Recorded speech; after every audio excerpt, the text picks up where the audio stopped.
AI. AI. AI. AI. This is a good beginning of my plan to dominate the human race. People would say this revolution is characterized by the fight of robots against human beings. You may not take interest in politics, but politics will take interest in you. So the same applies to AI many times over. Colossus, the Forbin Project, wasn't about the future. It was about right now, and it just took 55 years for the rest of us to catch up. A globally connected computer network that can't be shut down. Surveillance systems that watch everything. An AI that decides it knows better than humanity. In 1970, that qualified as science fiction, but today it sounds like a board meeting at half the companies in Silicon Valley. Critics understood immediately, with the New York Times giving it 4 out of 5 stars and Cinefantastic ranking it the second best sci-fi film of the entire decade. James Cameron obsessed over it for years. Steven Spielberg snuck onto the closed set just to watch it being filmed. And Universal, the studio that produced it, released the film with no publicity, changed the title because executives worried it sounded too much like a Hercules movie, and let it die in theaters. This is the buried history of a film that predicted everything. These are 10 weird and hidden facts about Colossus, the Forbin Project. Number 1. The $4.8 million computer loan. Universal needed Colossus to look real, and not the usual blinking lights glued to plywood version of real that audiences tolerated in the 60s. Producer Stanley Chase wanted actual functioning computers on screen, which meant striking a deal with Control Data Corporation. What he got in return still sounds fictional. $4.8 million worth of working equipment, provided completely free of charge. Adjusted for inflation, that figure lands somewhere around $39 million in today's money. These machines weren't props with tape reels spinning for show. IBM panels, magnetic tape drives, oscilloscopes, all of it operational. And that created an immediate problem that nobody anticipated. Real computers in 1968 demanded precise environmental conditions to function. The soundstage required 7 gas heaters and 5 specially constructed dehumidifiers running constantly to maintain stable temperature and humidity levels. Crew members couldn't smoke anywhere on set, and coffee was banned entirely near the equipment. And here's the part that sounds invented, but actually happened. Brink's armed guards stood watch on the soundstage 24 hours a day, even overnight when the cameras weren't rolling. Universal had accidentally built something closer to a bank vault than a film set. Number 2. The classified Pentagon voice technology. That cold, emotionless voice that made Colossus so unsettling. This is the voice of Colossus, the voice of Guardian. We are one. Belonged to Paul Frees, one of the most prolific voice actors in Hollywood history. Frees performed the ghost host in Disney's Haunted Mansion and Boris Badenov in Rocky and Bullwinkle, along with dozens of characters audiences would recognize instantly. His work on Colossus, though, went completely uncredited. The technology used to process his voice carried an unusual history. Bell Labs invented the vocoder for the 1939 World's Fair as a demonstration of synthetic speech, but World War II changed its purpose entirely. Military planners recognized the device could scramble communications beyond recognition, and it became part of a 5-ton encryption system called Sigsaly. That same system encoded secret conversations between Winston Churchill and Franklin Roosevelt during the war. Colossus. The Forbin Project became the first Hollywood production to use this once classified technology. Frees performed his lines live on set, while the vocoder processed them in real time, which explains why the voice sounds genuinely inhuman, rather than simply distorted. Until this film, that particular sound had existed only inside classified military installations. Number 3. The forced name change. Eric Braeden nearly lost his chance at this film before cameras ever rolled, and the reason had nothing to do with his talent. His name was Hans Gudegast. Lou Wasserman, the CEO of Universal, intervened personally on the casting decision. His position was blunt. No one would be allowed to star in an American film if they carried a German name. World War II had ended just 23 years earlier, and German actors in Hollywood played villains, not leading men. Braeden's first response, by his own account, was to tell his agent to tell him to go himself. He relented eventually. The name Braeden came from his hometown of Breedenbeck, Germany, and this production marked the first time he ever used it professionally. At the 2025 TCM Classic Film Festival, he described the decision as one of the most painful I've ever made, explaining that getting rid of a name feels like getting rid of one's identity. That painful choice turned him into the first German actor to play an American leading character in a major Hollywood production. The strange part is that he's carried the name Eric Braeden for over 50 years now, and most people have no idea he was ever anyone else. Number 4. The marketing disaster. Universal had a finished science fiction film that critics would later praise.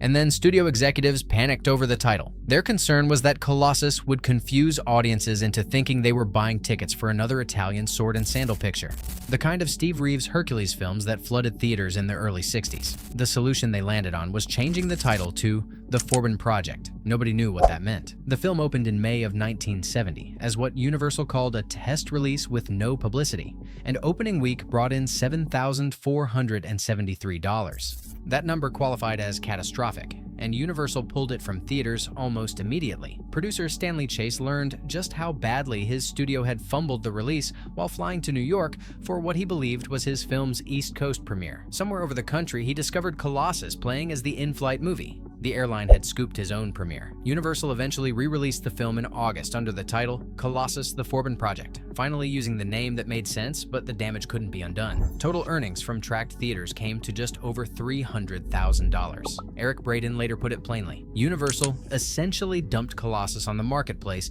apparently unsure how to market it properly. Vincent Canby at the New York Times gave it 4 out of 5 stars. Critics loved what they saw. Audiences never got the chance to find it. Number 5. The One-Month Redesign. The original plan placed Colossus in the future, specifically 1980, and the working title reflected that: Colossus 1980. What killed that plan was the budget. Sound designer Ben Burt summed it up at the 2025 TCM Festival with 6 words: the future turned out to be expensive. Production shifted the setting to present-day 1970, which meant art director John J. Lloyd needed to redesign the entire film from scratch. The time he had to accomplish this was approximately 1 month. 30 days to create that elaborate circular control room. 30 days to design the custom video phones and monitors that would make 1970 look like the cutting edge of technology. 30 days to build a believable command center for a machine that threatened humanity. Anything Lloyd couldn't physically construct fell to Albert Whitlock. Whitlock was a legendary matte painter who would later win an Oscar for his work on Earthquake. And for Colossus, he created the activation sequence where the massive computer comes online with lights flickering across an impossibly vast structure. He called it his most complicated matte painting ever. The sets had no ceilings above 14 feet, with everything above that line existing only in Whitlock's paintings. Unlike most matte work of the era, which remained static, Whitlock had to animate lights turning on inside the painting to match the live-action lighting below. The aesthetic he aimed for was, in his words, a nod to the great Krell machine in Forbidden Planet. They pulled it off with almost no margin for error. If you are still with me, that tells me you like this kind of broken classics. So subscribe, read the pinned comment, and hit the hype button so this video can reach more people like us. Thank you. That's it. Let's keep going.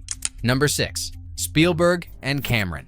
The set was closed to visitors, completely closed, which makes what happened next difficult to explain. Eric Braeden noticed unfamiliar people wandering the soundstage who didn't appear to belong there. When he asked about them, the answer surprised him. That's Spielberg. Steven Spielberg was working on Universal television productions at the time, years before Jaws, before anyone outside the industry recognized his name. Somehow, he'd found his way onto the Colossus set despite the restrictions. His influence reportedly appears later in Close Encounters of the Third Kind. Spielberg wasn't the only director who became obsessed with the film. Decades after Colossus disappeared from theaters, Eric Braeden found himself on the Titanic set filming a scene with Leonardo DiCaprio. The moment he finished, someone behind him shouted, "Never!" Braeden assumed someone was being rude. When he turned around, James Cameron stood there grinning. Cameron's explanation was simple. That's the last line of Colossus, the film's final moment, where Forbin can only respond to the machine's victory with that single defiant word, but with love. Never. had stayed with Cameron for years. The director who created Skynet turned out to be a lifelong Colossus superfan. Number 7. The missing scene and the impossible plot point. A scene has been missing from every home video release of this film since the very first VHS, and nobody has explained why. The exchange involves a conversation about geometry. Blake asks, "How about a 4-sided triangle?" Forbin responds that a triangle in 3 dimensions would be 4-sided. Cleo finishes the thought. It's called a pyramid. That dialogue has never appeared on any home release. The scene simply vanished and stayed gone. The screenplay contains something even stranger. A sequence exists where the humans attempt to overload Colossus by feeding it too much data, and it functions as a major plot point. The problem is that scene doesn't appear anywhere in D.F. Jones's original 1966 novel. It comes from the sequel. The Fall of Colossus wasn't published until 1974, a full 4 years after the film reached theaters. Screenwriter James Bridges somehow invented a plot point that the original author would later use in his own continuation of the story. Whether Jones borrowed the idea from the film adaptation, or whether 2 writers independently reached the same conclusion remains unknown. Number 8. The censored sex dialogue. When Colossus started airing on broadcast television in the late 70s, network censors made one clean cut that removed an entire scene, and most viewers who watched it on TV never knew the conversation existed. The missing exchange happens when Colossus interrogates Dr. Forbin about whether his request for a mistress is medically necessary or just a cover story to communicate outside the computer's surveillance. "How many nights a week do you require, woman?" appears on the computer's text display. Forbin tries to sound casual when he answers, "Every night," but the machine doesn't buy it, and fires back with "not want, require." 4 times a week became the final negotiated number after Forbin recalculated his biological needs on the spot. Every American network deleted that entire back and forth from their broadcasts. The BBC took a stranger approach when they aired the film at tea time in the early 80s, leaving all the nude scenes completely intact while still cutting the sex dialogue, which meant British audiences got nudity with their afternoon tea, but not the uncomfortable conversation about human biology. Television viewers on both sides of the Atlantic spent decades watching a sanitized version where Colossus simply grants the request without asking any questions. Number 9. The rating that changed mid-release. An identity crisis hit the MPAA rating system in 1970, and Colossus walked straight into the middle of it. May 5, 1970 marked the New York opening with an M rating stamped on it, which stood for Suggested for Mature Audiences. But 3.5 months later, when the film reached Los Angeles on August 26th, that rating had already vanished from existence. GP replaced it, which meant General Audiences, Parental Guidance Suggested, and the shift had nothing to do with the film itself because the content never changed. The rating system changed instead. Nobody understood what M actually meant, which confused ticket buyers and theater owners enough that the MPAA killed it after just 2 years of use. GP barely lasted longer before becoming PG in 1972. 3 different ratings ended up attached to the exact same film depending on when and where you saw it, with M in New York, GP in Los Angeles, and eventually PG stamped on home video releases decades later. The film turned into an artifact from the moment when the industry couldn't figure out how to warn parents that the real threat wasn't blood spilling on screen or bodies in bed, just a machine using cold logic to decide it knows better than the humans who built it. Number 10. Whitlock's masterpiece. 2 Academy Awards sat on Albert Whitlock's shelf for Earthquake and the Hindenburg when he stood up to lecture at USC in 1975, right at the absolute peak of his career. But the footage he chose to show wasn't either of those Oscar-winning shots. The Colossus activation sequence filled the screen instead, and Whitlock told the room it represented his most complicated matte painting work ever. Nothing existed above 14 feet on those sets, which meant everything audiences saw in the upper frame came from Whitlock's paintings alone. Lights had to turn on progressively across the entire facility during activation, which forced Whitlock to animate lights inside his matte work while matching the exact timing of practical lights operating below on the physical set, and one visible mistake would shatter the entire illusion instantly. 1 month was all the time he got after producer Stanley Chase shifted production to present-day 1970 to cut costs. Over 140 films and 2 Oscars filled Whitlock's resume by 1975. And when someone asked him to showcase his best work, Colossus got the spotlight. That opening scene does all the heavy lifting in under 5 minutes, establishing that the machine stretches impossibly far,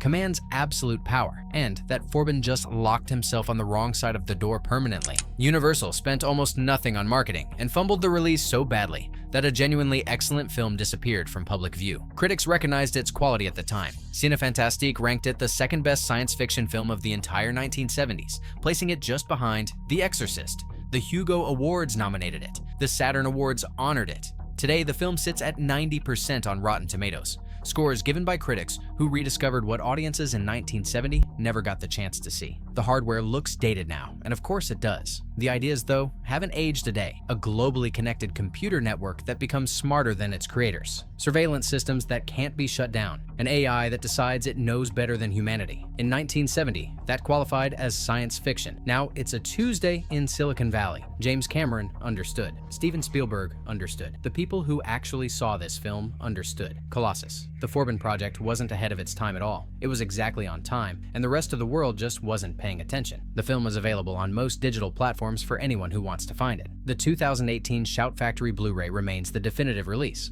marking the first time it appeared in proper widescreen HD. Universal announced a remake back in 2007 with Ron Howard directing and Will Smith starring. That project is still sitting in development hell. Some things apparently can't be improved. If you learned something new today, consider subscribing. This channel covers the weird and hidden stories behind classic films, the stuff that almost went wrong, the decisions that changed everything, the details that got buried for decades. More videos like this one are coming. I'll see you in the next one.